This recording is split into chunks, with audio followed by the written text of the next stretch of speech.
tardes, vamos a empezar con la clase de anatomía. Anatomía básica, que pues vamos a repasar un poco de lo que ya prácticamente conocen, pero aplicado a lo que es la parte de ortopedia y fisiología de la marcha. Ya es una clase relativamente corta, generalmente las clases trato de hacer en media hora, 45 minutos, porque tampoco una hora pienso que la van a estar atendiendo. Entonces la posición anatómica es la que ya todos conocemos, ¿cierto? Paciente de pie, con el cuerpo erguido, cabeza recta, mirada al frente, brazos extendidos a los lados del cuerpo, las palmas mirando hacia adelante, que es en una posición de supinación, con dedos extendidos, y los pies paralelos juntos o con una leve separación. Tenemos los planos anatómicos en el cuerpo humano, estos tres que son los principales: el frontal, el sagital y el transversal. El frontal, vamos a volver a repasar lo que ustedes tal vez ya conocen por anatomía, va a dividir el cuerpo en una parte frontal o delantera y en una parte dorsal o trasera, dos mitades que son asimétricas. Aquí tenemos que recordar lo que es el eje antero-posterior que se va a dar en este plano frontal, que nos va a dar los movimientos que son de abducción y aducción, ¿ya? Después tenemos el plano sagital, que va a dividir el cuerpo en un lado izquierdo y en un lado derecho, los cuales van a ser simétricos, y aquí vamos a tener lo que es el eje transversal. Mediante este eje se van a dar los movimientos que son de flexión y extensión básicamente, ¿ya? Posteriormente tenemos el plano transversal, que va a dividir el cuerpo en una mitad superior y una mitad inferior. En este plano transversal tenemos el eje longitudinal, y en este eje longitudinal se van a dar los movimientos, sobre todo que son de rotación, y también los movimientos que se dan de pronosupinación del antebrazo. ¿Cuándo voy a aplicar estos conocimientos de planos en lo que es la parte de ortopedia y traumatología? Por ejemplo, básicamente vamos a aplicar estos planos en lo que es la parte de radiografía. En radiografía siempre debemos repetir mínimamente dos proyecciones. Han debido ver ya todas sus prácticas. Las proyecciones que debemos solicitar básicamente son la proyección AP y la proyección lateral, ¿no es cierto? Entonces nosotros vamos a poder valorar adecuadamente, ya sea una lesión traumática cuando el paciente presente una fractura, o una lesión tumoral. Entonces tenemos la proyección AP, como están viendo aquí, y la proyección lateral. Muchas veces van a ver que la proyección lateral no es una lateral estricta, como en este caso, que más parece una oblicua. Pero esto, ¿por qué se da? Porque obviamente el paciente, al haber sufrido un traumatismo y al presentar una fractura, por el dolor no va a poder realizar los movimientos completamente. Entonces prácticamente, como están viendo el codo, está prácticamente en una proyección oblicua, ¿ya? Aquí, por ejemplo, tenemos un tobillo en proyección AP y lateral, en el cual estamos viendo una lesión osteolítica, ¿no? Entonces, por ejemplo, este es un paciente que se ha torcido el tobillo jugando fútbol, hay donde su médico, y su médico le ha solicitado una radiografía para valorar si no había una fractura o algo, y se ha encontrado con esto. Este es un hallazgo, ¿no? Entonces el paciente posteriormente ha sido referido, se ha hecho una biopsia excisional, y bueno, el paciente está ahora en espera de su resultado de anatomía patológica. Entonces nosotros tenemos que describir en el plano que sería este plano frontal, por un lado de frente, donde se encuentra la lesión, se encuentra a nivel de la tibia hacia el borde lateral o hacia el peroné. Y en la proyección lateral estamos viendo que es más central, ¿cierto? Por encima de la metáfisis. ¿Qué proyecciones son estas? A veces no podemos solicitar una proyección lateral y solicitamos una axial, o en este caso, en el hombro, pedimos lo que se llama la escápula en Y o lateral de escápula. Entonces tenemos la AP de hombro y una escápula en Y o lateral de escápula. Aquí vemos, aquí pueden ver la cabeza del húmero, la diáfisis, esto es lo que la apófisis coracoides, el acromión y la articulación acromioclavicular, ¿no? Normalmente la cabeza tiene que estar aquí. Esta proyección nos ayuda, por ejemplo, para determinar si hay una luxación posterior. En una luxación posterior, muchas veces el paciente puede realizar movimientos. No es como una luxación anterior, que clásicamente viene con la posición de desol, que es una posición atálica en la cual se está agarrando. Digamos, yo tengo el hombro derecho luxado con el va a estar en aducción, rotación interna, va a estar bloqueada mi rotación externa y no voy a poder realizar abducción. Clásicamente con un signo de la eje adductera positivo. En cambio, en una luxación posterior no vemos nada de esto. Muchas veces vemos una imagen como esta, con un húmero proximal en forma de bombilla. Clásicamente, esa es la forma que va a presentar. Y al hacer nosotros una escápula en Y, vamos a ver que la cabeza va a estar hacia el costado. Entonces es importante siempre que nosotros pidamos las proyecciones necesarias. Aquí, por ejemplo, ¿cuántos tornillos vemos en esa AP de cadera izquierda? ¿Ah? Dos, ¿no? Pero pedimos la axial, ¿y cuántos tornillos son? Son 3, ¿no? Entonces, si nosotros seguimos aquí el cuello, en esta AP estamos viendo que se ha tomado bien la cabeza, ¿no? Esto es tratamiento para una fractura transcervical. Ustedes ya han debido aprender por sus prácticas que en pacientes de la tercera edad, una fractura transcervical por tener lesión a nivel de la sepultura posterior, sobre todo, va a sufrir necrosis de la cabeza y vamos a ir hacia lo que es una prótesis, ¿no es cierto? Pero en pacientes jóvenes podemos hacer este tratamiento. Entonces hacemos técnica de los 3 tornillos. Tienen que ir por el centro, idealmente, realizan una compresión a nivel del trazo de fractura y bueno, la evolución es favorable. Sin embargo, aquí están viendo el cuello, esto es anterior, esto es posterior, están viendo estos 2 tornillos que están dentro del cuello y este otro tornillo, aquí viene casi la mitad está por fuera. Sin embargo, la compresión ha sido adecuada por 2 tornillos y el resultado está bueno. Entonces, es importante siempre pedir una proyección AP y lateral, ¿ya? Porque con una proyección AP y lateral vamos a poder apreciar realmente la magnitud de lo que está sucediendo y no nos vamos a equivocar y llevar sorpresa, ¿ya? En la resonancia magnética, por ejemplo, vamos a ver lo que es el plano transversal. Este plano transversal también lo vamos a conocer como plano axial o corte axial. Solicitamos un corte axial y es esto, ¿no? El resonador va a ir cortando en este sentido y estamos viendo aquí lo que es el fémur, la patela, la articulación patelofemoral y estamos viendo la congruencia articular, ¿no? Y ven estas imágenes blancas aquí, son quistes subcondrales, ¿no? Entonces ya hay una lesión subcondral que estamos viendo aquí y la congruencia articular. Este blanco que ven aquí es líquido, presencia de líquido, ¿ya? Entonces para eso nos sirve que conozcamos bien los planos. Aquí tenemos el plano sagital, por ejemplo, igual de la misma rodilla en la cual estamos viendo igual líquido. Aquí podemos ver una inflamación de lo que sería el tendón rotuliano, ¿ya? Y aquí esta región que están viendo aquí, esto como un huevito, ¿saben qué es? ¿Alguien se imagina? ¿Ha visto alguien en sus prácticas eso? La formación de una tumoración benigna a nivel del hueco popliteo se llama quiste de Baker, ¿ya? Se forma ahí, es como un tumor en el hueco popliteo, pero es acumulación de líquido sinovial, como estamos viendo aquí. En esta proyección, o en este corte, también podemos ver lo que es el ligamento cruzado anterior. Y tenemos el plano frontal que nos sirve para valorar estos negritos que ven aquí, como triangulitos, que son los meniscos, ¿no? Y vamos a ir viendo cada corte, por corte, cada 3 milímetros por lo general, o 4 milímetros, vamos a poder ver completamente los meniscos, ¿ya? En cuanto a la terminología básica, pues esto ya han debido llevar en las prácticas y sobre todo cuando hagan el ECOE tienen que presentar también lo que es proximal, por ejemplo, una fractura de húmero proximal, estamos hablando de lo que es la cabeza, una fractura de radio distal, estaremos hablando ya sea de una fractura de Coles o de Boyden-Smith. De igual manera tenemos que mencionar cuando estamos haciendo una maniobra, llevando hacia medial o hacia lateral, anterior, ventral o volar es lo mismo, y posterior o dorsal, ¿no? También manejamos la terminología de superficial y profundo, sobre todo para las historias clínicas, ¿no? A veces estamos escribiendo una historia que menciona que el paciente sufrió una herida superficial que involucra piel y tejido celular subcutáneo. Eso se considera superficial, no hay lesión de vaso. O una herida profunda que involucra sección tendinosa, que involucra plano óseo con lesión vascular y nerviosa, ¿no? Esos son los términos básicos.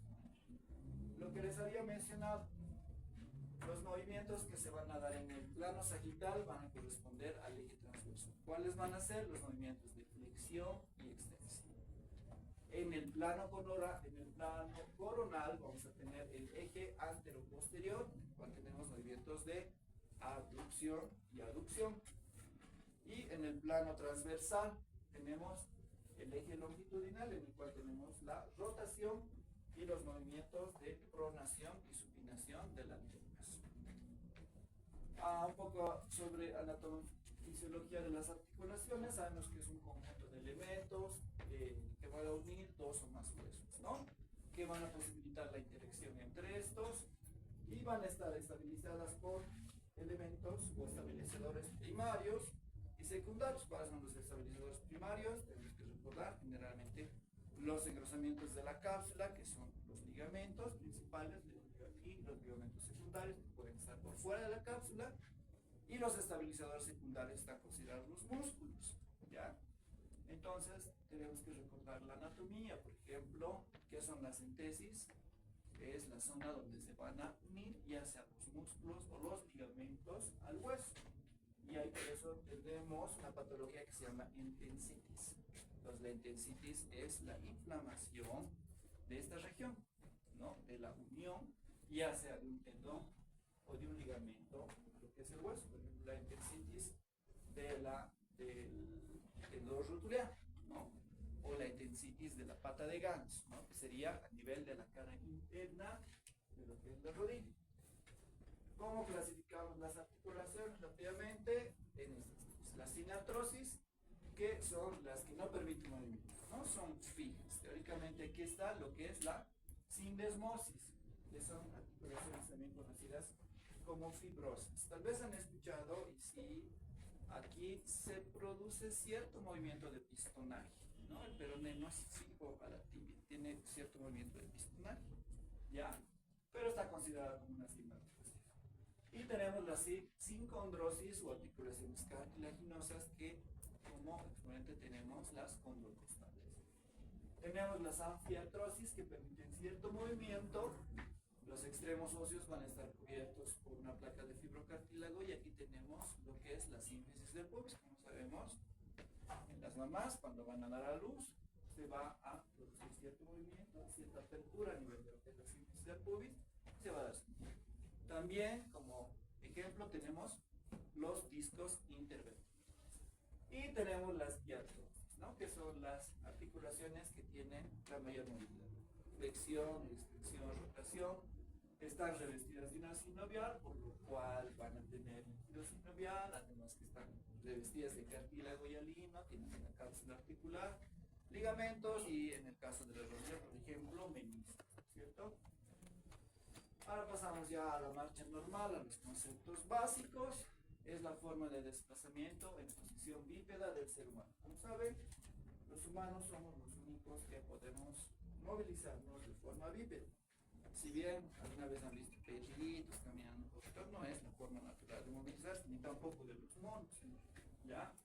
Es un proceso repetitivo, el movimiento secuencial de los miembros inferiores, destinado a la traslación de un lugar a otro, y hay una interrelación entre pérdida y recuperación del equilibrio, mientras se mantiene la estabilidad vertical, además con un mínimo gasto de energía, ¿no? Que es lo que generalmente el cuerpo hace, tratar de gastar lo mínimo en energía que filogenéticamente tenemos condicionadores.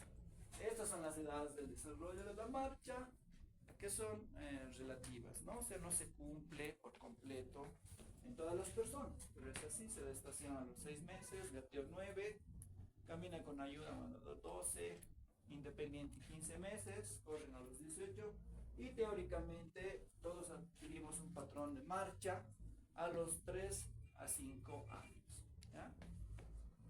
En cuanto a los condicionantes de la marcha, tenemos la acción muscular, que, como les había indicado, sirve para estabilizar, acelerar y desacelerar las piernas, ¿no? Entonces, los músculos son estabilizadores secundarios, pero son muy importantes a nivel de la articulación. Si tenemos unos músculos que no están acondicionados adecuadamente, vamos a tener tendencia a lo que es la inestabilidad. Es por eso que hay pacientes que ya con la tercera edad, como ustedes saben, entramos en un proceso que se llama sarcopenia. Es una enfermedad en la cual empezamos a perder músculo, todos, ¿no? Entonces, entonces es por eso que las personas de la tercera edad, los viejitos, tienen tendencia a caerse más porque no se pueden equilibrar bien por el desacondicionamiento muscular. Y la gravedad, el centro de gravedad, como ustedes saben, por anatomía, se encuentra delante del cerebro, ¿no? Y a un 55% de la altura más o menos de cada persona. Al caminar, como están viendo aquí, se va a describir una doble curva sinusoidal, superior e inferior de 5 centímetros y lateral de 5 centímetros. No caminamos así, completamente rectos, vamos caminando así y de un lado a otro, ¿no? Este es el ciclo de la marcha, que es un conjunto de patrones de movimiento que tiene lugar desde que un talón, como están viendo, pisa el suelo hasta que este mismo talón vuelve a pisar el suelo. Eso se llama un ciclo. Desde que un talón pisa hasta que el mismo talón va a volver a pisar. Tenemos dos fases importantes: la fase de apoyo y la fase de balance. La fase de apoyo corresponde a un 60% de lo que es el ciclo de la marcha y la fase de balance a un 40%. ¿Cuáles son los componentes de la fase de apoyo? Contacto inicial, aceptación del peso, apoyo medio, apoyo terminal y pre-oscilación. ¿Ya? Ese es el periodo de soporte o fase de apoyo. Vamos a ir viendo. Tenemos el contacto inicial, ¿no? Aquí está el contacto inicial. Hasta apoyar todo el pie hay una contracción excéntrica de lo que son los dorsiflexores del pie. Entonces, nosotros caminamos, se está contrayendo nuestros dorsiflexores, ¿no? Como vemos. Y hay un doble apoyo. ¿Por qué? Porque estamos apoyando este y el contralateral también está apoyando. Ya, este es el contacto inicial. Luego tenemos la aceptación del peso o también denominado respuesta a la carga. Y es hasta que se pierde el contacto del pie contralateral. Están viendo. Estamos perdiendo el contacto del pie contralateral con el suelo. Y ya va a haber activación de los flexores plantares. De lo que estábamos así, vamos a hacer esto y se van a activar nuestros flexores plantares para que podamos impulsar, ¿no? Posteriormente tenemos el apoyo medio, soporte medio, en la cual la extremidad va a avanzar sobre el pie de apoyo, ¿no? Entonces, ya nuestra extremidad está avanzando sobre el pie que estamos apoyando. El apoyo terminal o soporte terminal inicia el despegue del talón, como ven aquí, y hay flexión de la rodilla para impulsar el cuerpo, ¿no? Entonces hay una mayor activación de los flexores plantares, ¿no? Ya se activan más nuestros flexores plantares para poder impulsarnos. Y por último tenemos la fase de pre-oscilación o pre-balance, ¿no? Entonces hay transferencia del peso a la extremidad contralateral que estamos viendo aquí en azul, y ahí se da lo que es la segunda fase de apoyo o de doble apoyo o apoyo final. ¿Ya? Entonces hay dos fases de apoyo, inicial y final. ¿Ya? Tenemos los rockers o balanciles del pie y del tobillo, son tres. El primer rocker está aquí, que se da a nivel de lo que es el calcáneo, como están viendo aquí, y es sobre el cual el pie va a rotar inicialmente. Entonces inicialmente vamos a rotar sobre nuestro calcáneo. Posteriormente tenemos el segundo rocker, que es el del tobillo, y aquí vamos a nosotros rotar la tibia, en realidad es la que va a avanzar sobre el pie que está apoyado. Y por último tenemos el tercer rocker, que es el balancín del antepié. ¿Ya? Y con eso nosotros vamos a hacer una dorsiflexión sobre las articulaciones metatarsofalángicas para poder elevar nuestro palo. ¿Ya? Entonces estos son los tres rockers en lo que es la fase de apoyo. Y tenemos la otra fase que nos falta, que es la fase de balanceo, periodo de balanceo, que corresponde a un 40% de lo que es el ciclo de la mano. Aquí tenemos oscilación inicial, media y terminal. En la oscilación inicial tenemos la transferencia del peso a la extremidad contralateral, como están viendo aquí en azul, y la segunda fase de apoyo, ¿no? Como habíamos visto, son dos fases más o menos que se juntan con la última fase de apoyo. Posteriormente vamos a pasar a la oscilación media. Comienza cuando la extremidad está a la altura, como están viendo aquí, del pie de apoyo, ¿no? Y la rodilla va a comenzar a extenderse. Vamos a comenzar a extender para dar el otro paso. Y por último, nos preparamos para el apoyo del talón con nuevamente dorsiflexión del tobillo y empezar otra vuelta, otro ciclo de marcha, ¿no? Entonces, obviamente nosotros no pensamos todo eso, solamente lo hacemos, ¿no? Pero conlleva todo eso un ciclo de marcha. Entonces, tienen que saber. Está así en su currículum. Entonces aquí tenemos todo el ciclo de marcha, 60% de apoyo y de balanceo un 40%. ¿Ya? Aquí esta es la línea de progresión. Aquí vamos a ver el ángulo de progresión del pie. En adultos es 10 a 15 grados hacia afuera, es esto.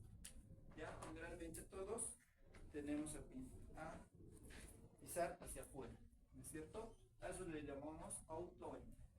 ¿Ya? Tenemos tendencia a pisar hacia afuera, tenemos cierta rotación externa. Pero puede haber lo que se llama intoing. ¿Ya? Cuando llevamos los pies hacia adentro, han debido ver ahí algunas personas que caminan con los pies hacia adentro.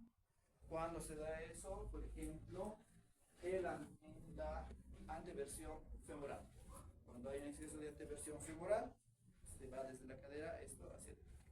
En la rotación tibial interna también, directamente cuando hay una alteración en la rotación tibial, o cuando hay también el metatarso primo bar, que muchas veces es componente de lo que es el pivot. Posteriormente seguramente van a llevar. Ya, entonces generalmente tenemos una progresión así. Ahora tenemos esta distancia entre la línea media de pie a pie, como están viendo aquí, entre esta línea y esta línea, que tiende a ser de 5 a 10 centímetros por lo menos. Eso es la marcha normal, general, fisiológica, que después van a ver, van a comparar cuando vean otro tipo de marchas patológicas, no nos vamos a meter. En cuanto a los términos, entonces, caminar va a implicar que al menos un pie está siempre en contacto con el suelo. Cuando caminamos siempre, hay uno que está pisando el suelo. En cambio, al correr, la fase de balanceo va a ir aumentando. Ya no va a ser 60-40. La fase de balanceo va a ir aumentando de 40 a 50, 60 o más. Hasta el punto en que la parte de doble apoyo ya llega a desaparecer, ¿no? Cuando corremos más, prácticamente, como ven, si nosotros aceleramos demasiado, va a haber un punto en el que muchas veces ninguno de los pies va a tocar el suelo, ¿no? ¿El paso qué es? Es la secuencia de acontecimientos que tiene lugar desde el contacto inicial, estamos viendo aquí, de un pie, hasta el contacto inicial del otro pie. ¿Ya? Eso es un paso. Es un intervalo de apoyo monopodal y un intervalo de apoyo bipodal. ¿Ya? Y dos pasos consecutivos, o sea, este constituyen lo que es una zancada. ¿Ya? La zancada es el ciclo básico de la marcha. Si nosotros hablamos un ciclo de la marcha, es una zancada. Desde que ponemos este talón hasta que volvemos a poner este talón. Esto es una zancada o un ciclo de marcha que involucra dos intervalos de apoyo monopodal y dos intervalos de apoyo bipodal. La longitud del paso es la distancia entre el apoyo, como están viendo aquí, de un talón hasta el apoyo del otro talón. ¿Ya? La cadencia de pasos es el número de pasos que da un sujeto en un tiempo determinado. Normalmente esto se mide en número de pasos por minuto. Como verán, con la edad va disminuyendo. Obviamente los jóvenes tienen una mayor cadencia de pasos y ya cuando ingresamos a la tercera edad tenemos una menor cadencia de pasos, y también podemos tener para esto la velocidad de la marcha, la cual vamos a medir ya sea en centímetros segundo o en metros por minuto. ¿Qué principios anatómicos aplicados a la marcha tenemos? Una buena alineación de extremidades inferiores para reducir la fricción de las articulaciones y disminuir la posibilidad de tensión y lesiones. Obviamente nosotros, si tenemos, como están viendo aquí, un gen valgo, nuestra marcha puede variar mucho. A ver, si ustedes ven, muchas veces hay los pacientes que gastan el zapato de forma diferente. Como si ustedes pueden ver, tal vez son ustedes, sus hermanitos, primos, ¿sí? Es porque muchas veces pueden tener un gen valgo o un talo valgo a nivel del pie, un pie plano talo valgo. Eso muchas veces nos va a alterar la biomecánica de la marcha y como es algo que lo hacemos constantemente, va a llegar a producir alteraciones y con la fricción y la carga y toda la tensión vamos a llegar a sufrir lo que son, por ejemplo, desgastes articulares, llegando a lo que es la artrosis de rodilla. Por ejemplo, las mujeres tienen más tendencia a tener un tren lumbar. Las mujercitas tienen más tendencia a ser enesis que los hombres, que son más roscos, como vaqueros, no siempre así. Entonces, nosotros al tener un gen lumbalgo, si es muy exagerado, vamos a tener tendencia a desalinear las rodillas y hacer una artrosis. El segundo principio, la flexibilidad normal de las articulaciones va a reducir la resistencia interna y por tanto reduce la cantidad de fuerza necesaria para la marcha. Entonces, si nosotros tenemos una flexibilidad adecuada, por ejemplo cuando somos jóvenes, no vamos a tener mucha carga a nivel de nuestras articulaciones, por ende vamos a tener una marcha mucho más adecuada y con menos gasto energético y posibles lesiones. Entonces, en el principio, la velocidad de marcha se incrementa por el aumento de la longitud de paso. Obviamente, ¿no? Si nuestra longitud de paso es mayor, vamos a aumentar lo que es nuestra velocidad de marcha, igual el tiempo de la marcha. A mayor longitud de paso, pero vamos a tener un mayor movimiento de subida y de bajada del cuerpo, ¿no? Pero ¿cómo vamos a poder compensar esto? Flexionando ligeramente las rodillas, ¿no? La parte de apoyo. Es lo que se hace en la carrera, ¿no? Por eso nos agachamos un poco y han debido ver si entrena alguien atletismo, siempre nos hacen entrenar, bueno, nos hacían entrenar haciendo buena flexión de rodillas para que no estemos perdiendo gasto energético y podamos salir directo. El quinto principio, por ejemplo, si el glúteo medio no se mantiene contraído, cuando el peso del cuerpo cae en el pie, produce una inclinación exagerada de la pelvis con subsiguiente caída de la pelvis hacia un lado. Esa es la marcha de Trendelenburg, ¿no? O el signo de Trendelenburg, cuando le pedimos a un paciente que se pare y se tiene que estabilizar bien la pelvis.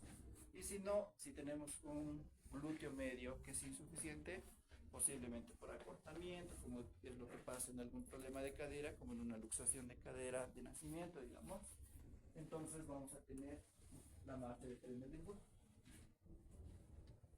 Tenemos la rotación excesiva del tronco, puede ser causada por un impulso exagerado en lo que son los brazos, ¿no? Y la acción en un plano sagital de la pierna ayuda a mantener la rodilla y el pie dirigidos hacia adelante en todas las fases de lo que es la marcha. Por último tenemos marchas patológicas, solamente como una introducción, porque seguramente esto ya van a ver, sobre todo en la parte de neurología, que se ve las diferentes marchas patológicas como la táxica, la marcha parkinsoniana, la marcha cerebelosa y todo eso que se lleva en la parte del neuro, pero nosotros vamos a dividir en distintos, son los factores que van a poder alterar lo que es la marcha. Normalidades frecuentes que tenemos, por ejemplo, acortamiento de miembro inferior. Puede ser por muchas razones, acortamiento de miembro inferior por una luxación de cadera, ¿no? O un fémur corto congénito, que es extremadamente raro, pero que puede existir.